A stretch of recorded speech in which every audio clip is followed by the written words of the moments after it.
Hello नमस्कार मंडळी, कसे आहात? स्वागत आहे तुमचं माझ्या या ब्लॉगमध्ये। आज मी तुमच्यासोबत मेथीच्या पराठ्याची रेसिपी शेअर करत आहे, जो की सकाळच्या नाश्त्यासाठी किंवा डब्यात द्यायला एकदम परफेक्ट पर्याय आहे। चला तर मग सुरुवात करूया।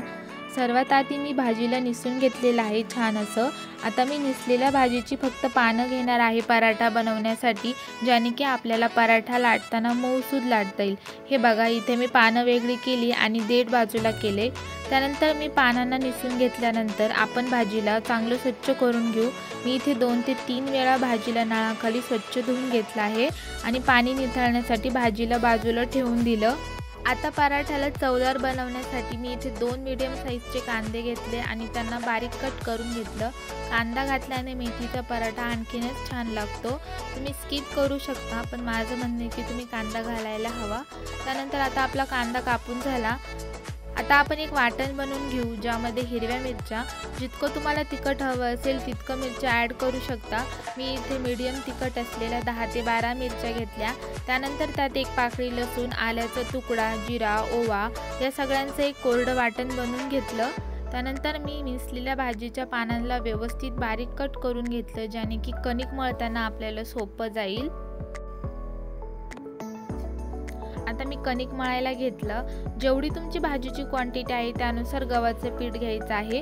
मी 3 वाटी गव्हाचं पीठ घेतलं आणि त्याला चांगलं चाळणीने चाळून घेतलं। चाळणीने चाळून घेण्याचं कारण असं की जो पराठ्याचा कणकेचा गोळा बनवणार आहे तो अगदी मऊसूद बनेल। आता या चाळलेल्या पिठात आपण 1 चमचा ओवा टाकायचा। ओव्याला हाताने एकदम छान असं कुस्करून घ्यायचं टाकण्या अगोदर, बघा या पद्धतीने। आता आपण यामध्ये सुरुवातीला वाटलेलं कोरडं वाटण मिक्स करणार आहोत आणि चवीनुसार मीठ, छोटासा टेबलस्पून हळद या सर्वांना एकदम व्यवस्थित मिक्स करून घ्यायचं आहे हाताने। सर्व व्यवस्थित मिक्स झाल्यावर आपण यात ॲड करू कापलेली मेथीची भाजी, हा बारीक चिरलेला कांदा आणि आणखीनच चवदार बनवण्यासाठी इथे मी ॲड केली आहे बारीक चिरलेली कोथिंबीर। आता या सगळ्यांना हलक्या हाताने मिक्स करून घ्यायचं आहे। कणिक मळताना आपण जसं नॉर्मल कणिक मळताना पाणी टाकतो तसं पाणी टाकायचं नाही, कारण भाजी धुतलेली असते त्यामुळे ओली असते आणि कांदा पण पाणी सोडतो, त्यामुळे पाणी अगदी नॉर्मल ॲड करायचं आहे। आता आपण या सगळ्यांना मीडियम असा घट्ट गोळा बनवून घ्यायचा आहे। बघू शकता तुम्ही, मी एकदम नॉर्मल पाणी यूज करत आहे आणि गोळ्याला एकजीव करण्यासाठी मी थोडा तेलाचा पण यूज केला आहे। तुम्ही तेलाचा पण यूज करू शकता। गोळा मळून झाल्यावर लगेचच पराठा बनवायला घ्यायचा, कारण पहिल्यांदाच सांगितल्याप्रमाणे कांदा आणि भाजी पाणी सोडायला लागते, त्यामुळे आपल्याला पराठा लाटायला थोडासा त्रास होऊ शकतो। सगळं रेडी आहे। मस्तपैकी हलक्या हाताने पराठा लाटून घ्यायचा आणि तूप किंवा तेलाने भाजून घ्यायचा। बघा, आपला गरमागरम पराठा तयार आहे।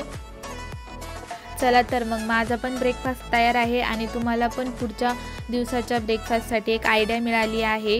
ब्रेकफास्ट झाला, पण किचनचा राडा बघू शकता तुम्ही कसा झालेला आहे, त्यामुळे म्हटलं काही दुसरं काम करण्या अगोदर आहे ना आपण किचन साफ करून घेऊ। सगळ्यात पहिल्यांदा मी सांडलेल्या पिठाचा पसारा पुसून घेतला, ज्याने की मला दुसरं काम करायला थोडंसं बरं पडेल। आज काय झालं, दीदीला थोडंसं बरं नव्हतं आणि तिला डॉक्टरकडे जाऊन आल्यानंतर डॉक्टरने एक औषध दिलेलं, जे की खाल्ल्यावरती 2-3 तास काही खायला अलाउड नव्हतं। तिला रोज उठल्यावरती ब्रेकफास्टची किंवा काहीतरी खाण्याची सवय आहे आणि आज तिने काहीच न खाल्ल्यामुळे तिला वॉमिटिंगचा वगैरे त्रास सुरू झाला। डॉक्टरला फोन करून विचारलं, डॉक्टर बोलले की तिला फक्त पातळ मूग डाळच खायला द्यायची आहे। मग मी 1 वाटी मूग डाळ कुकरला लावली आणि डाळ शिजेपर्यंत बाकीचं काम आवरायला घेतलं। जसं की रात्रीची जी धुतलेली भांडी होती त्यांना मांडणीत लावून दिलं आणि जी सकाळची जेवण बनवताना ब्रेकफास्ट बनवताना भांडी झाली त्यांना घासायला घेतलं। तोपर्यंत कुकरची डाळ शिजली होती। मग मी तिची वाफ काढून घेतली। तिला एकदम नॉर्मल डाळ द्यायची होती, त्यामध्ये काहीच ॲड करायचं नव्हतं। थोडंसं मीठ आणि मी थोडी चवीसाठी थोडीशी लाल तिखट ॲड केलेली। पातेल्यामध्ये थोडंसं तेल घेतलं आणि थोडीशी कोथिंबीर कट करून घेतली।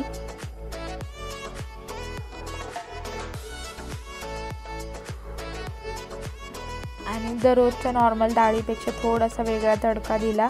डाळ त्यामध्ये ॲड केली आणि थोडीशी तिला पातळ हवी होती, त्यामुळे मग त्यामध्ये मी पाणी टाकलं, वरून कोथिंबीर टाकली, मीठ मिरची टाकून तिला खायला नेऊन दिली। ते खाल्ल्यानंतर तिला थोडंसं बरं वाटत होतं। म्हणजे तिच्या बॉडीला इतकी सवय लागली की तिला रोज उठून ब्रेकफास्ट लागतोच आणि आज तिला एक दिवस ब्रेकफास्ट नाही मिळालं तर तिला चक्कर, वॉमिटिंग वगैरे त्रास सुरू झाला.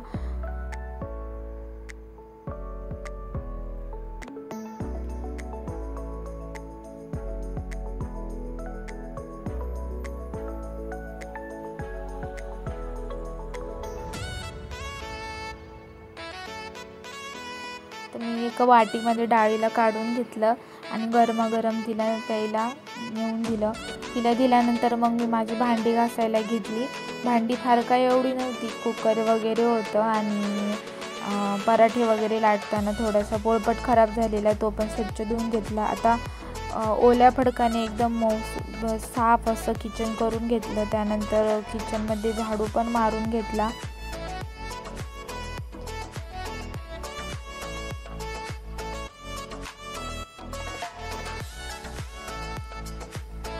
सगळं काम आवरलं होतं. मग नाश्ता करायचा होता, पण मग पराठ्यांसोबत काय खाणार, तर मला पराठ्यांसोबत दही आवडतं म्हणून मग मी खालून जाऊन दही घेऊन आले. मस्तपैकी मला प्लेटमध्ये 2 पराठे घेतले, दही घेतलं आणि लोणचं घेतलं.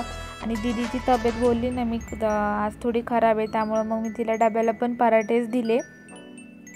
भाजीपोळी तशी बनलेली होती पण तिला पराठेच दिले तोंडाला चव येण्यासाठी. आणि मस्तपैकी बाल्कनीमध्ये येऊन मी माझे पराठे एन्जॉय केले.